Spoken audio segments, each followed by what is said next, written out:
We've just had our best year ever. It is the most dangerous sentence in business. Because in my experience, businesses rarely get into trouble when things are bad. They get into trouble after things go really well.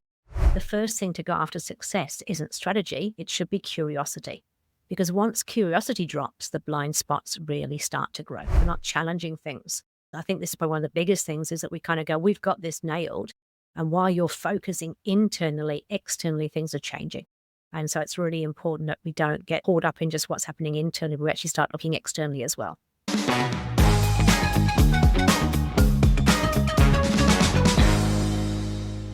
Hello and welcome to another episode of Better Business, Better Life. I'm your host, Debra Chantry-Taylor, and I'm passionate about helping you lead your best ever life by creating a better business.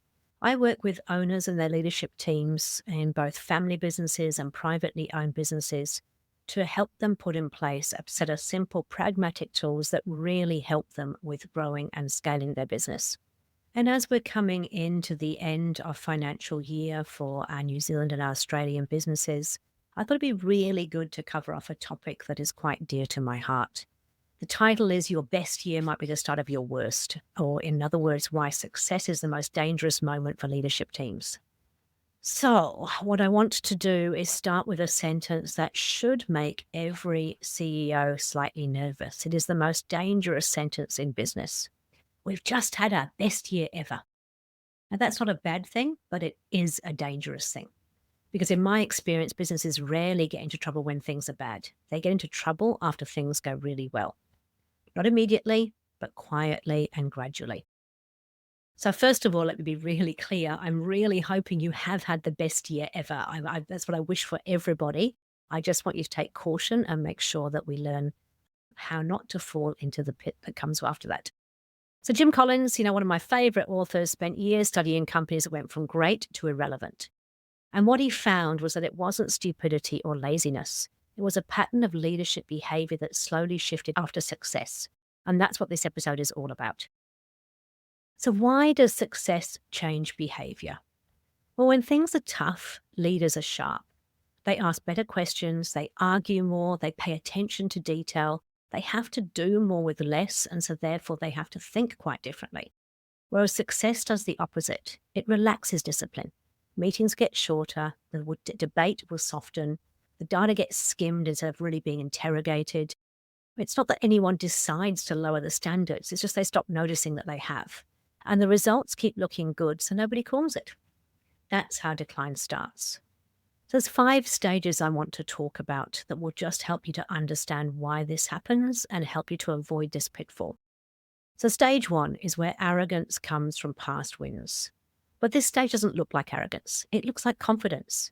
We know what we're doing. We've seen this before. This won't happen to us. Leaders start to listen less and the questions start to disappear. And dissent feels unnecessary. The first thing to go after success isn't strategy. It should be curiosity. Because once curiosity drops, the blind spots really start to grow. Stage 2 is chasing growth without discipline. And this is where success gets dangerous, because growth becomes the goal, not the result. More initiatives, more projects, more opportunities. Everything sounds reasonable. Nothing is ever finished. So priorities multiply, the focus disappears, and this is where EOS discipline quietly erodes too. We get too many priorities, too many rocks, really unclear ownership. No real stop doing lists, just keeping adding things that never get finished. People start working harder, the business gets noisier, but execution slows. Leaders will call it growth, but it's actually drift. Stage 3, explaining away the problems. So this is the most dangerous stage because it sounds sensible. Data starts getting explained instead of faced. It's temporary. It's the market. It'll settle next quarter. Leadership meetings become optimistic instead of honest, and bad news is softened and issues are parked. EOS truth bluntly, if the numbers need a story to make them feel okay, then something is wrong, because you cannot solve what you refuse to name. This leads into stage 4, searching for a saviour. So now the pressure is really visible. The results are wobbling, the confidence is cracking, and so leaders start to reach for dramatic action. Let's do a big hire, a big restructure, a bold move. These aren't wrong by default, but they're wrong when they replace discipline with drama. Most saviour moves fail because they're trying to fix symptoms, not behaviour. And stage 5, giving up quietly. This isn't collapse, it's erosion. The belief fades, good people leave, execution phrase. The business doesn't die, it just stops mattering. And that's the real end. So why this is preventable? Well, here's the good news. Decline is slow, which means it is preventable. But only if your leaders are willing to stay humble after the wins, interrogate data honestly, maintain discipline when it feels unnecessary, and keep your leadership standards high when results are good. Your best year is not the problem. Your best year unexamined is. So if you want to create a better business to create a better life, you can only do that if the leadership team stays awake after success.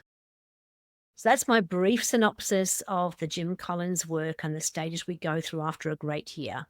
And what I asked my ChatGPT to do was to give me 10 ad-lib questions that I can answer just off the cuff based on my experiences observing several hundred businesses go through this and see what I can come up with.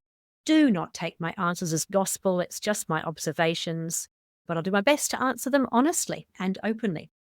So I haven't read these yet. Number 1, what's the first discipline you usually see slip after a great year?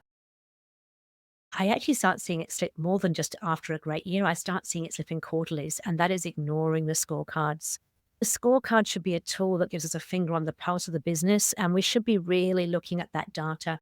And we should be looking at it every 90 days and saying, are we still measuring the right things? Are we measuring the things that actually give us the correct outcomes? And if not, we need to actually discuss it. But also, are we actually pushing ourselves to still continue to look for better ways of doing things? So I would say that that's the data is probably the first discipline that actually slips. Number 2, how does confidence quietly turn into entitlement in leadership teams? Entitlement's a strong word. I think that what happens is it's great that we get to celebrate success. We absolutely should. It's one of my biggest things. I don't think we do it often enough. But if we're doing really well and we are, we're getting really confident about what we're doing, we kind of take it as a given, and therefore it does become a little bit like, this is just the way that it will be. So I'm not sure what's entitlement. It's almost like a bit of a laziness in terms of it's going well. Aren't I doing a great job? Everything's rosy. And that's interesting because the next question is, what does arrogance actually look like in real businesses? Again, I don't know that it comes across as arrogance as such, but it is just we get this sense of we're doing really well, we know what we're doing, and we're not asking the difficult questions, we're not challenging things, we're not looking for what's going on around us. I think this is probably one of the biggest things is that we kind of go, we've got this nailed, and while you're focusing internally, externally things are changing.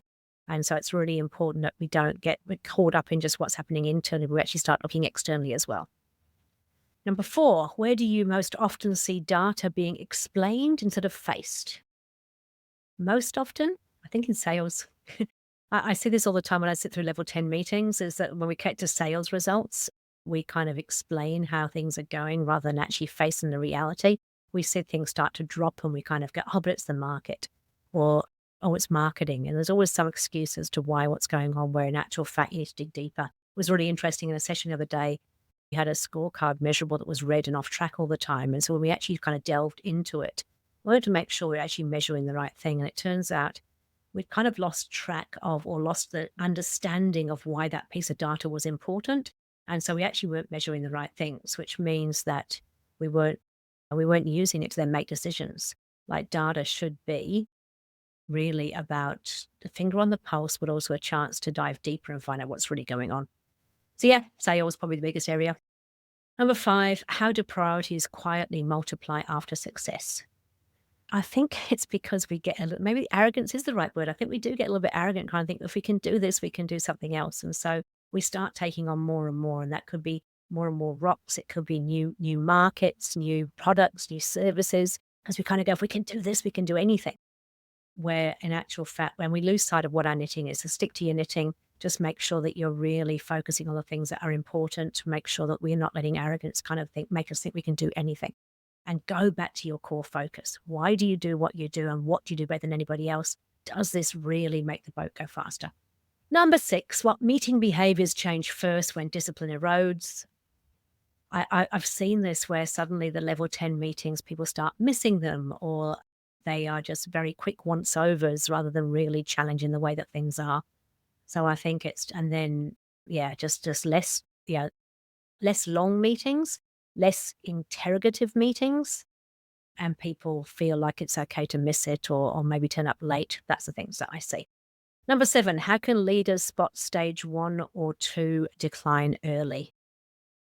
I think that it's just about looking at your data, being honest about your data, being realistic about things, and also just being very aware that yes, just because we've done well so far, not not not thinking about what else we could do differently. So making sure that I suppose leadership team meetings should be about the future of the business, not just business as usual. So make sure that we're really encouraging open, honest, and vulnerable conversations in those leadership team meetings all the time, even when things are going well, to make sure that we're not missing out on something that perhaps sitting there in the background. Number 8, why does saviour hires so rarely work? I'm not sure if I know the answer to this, but my gut kind of says that we go in there looking for somebody to come in and save the business. It's usually a salesperson. It's usually we need a new salesperson because our sales have dropped. And you put too much pressure on them. Everybody looks to them to make the decisions and to make the changes and to save the company. When in actual fact, it's the leadership team as a whole that has to work together. So I think you put a lot of pressure on a new person coming in to do that. Whereas in actual fact, we should be looking at ourselves as a leadership team and saying, what do we all need to do to actually make this work? Don't put it on one person. Number 9, what role does structure and cadence play in preventing decline? Level 10 meetings are my favorite because they actually work on structure and cadence. They are about bringing your accountability chart to life. They're about making sure everybody understands what role they play. And it's about doing it weekly, which means you're seeing things, you're seeing trends. So even though you might be hitting your sales targets, look for those trends, look for the things that are happening week on week that could give us an indication of what is really going on. And number 10, what would you say to a CEO who's just had their best year ever? So first of all, I definitely say congratulations. I mean, I really don't believe we celebrate success enough. It's one of my biggest kind of bones of contention around New Zealand and Australian businesses.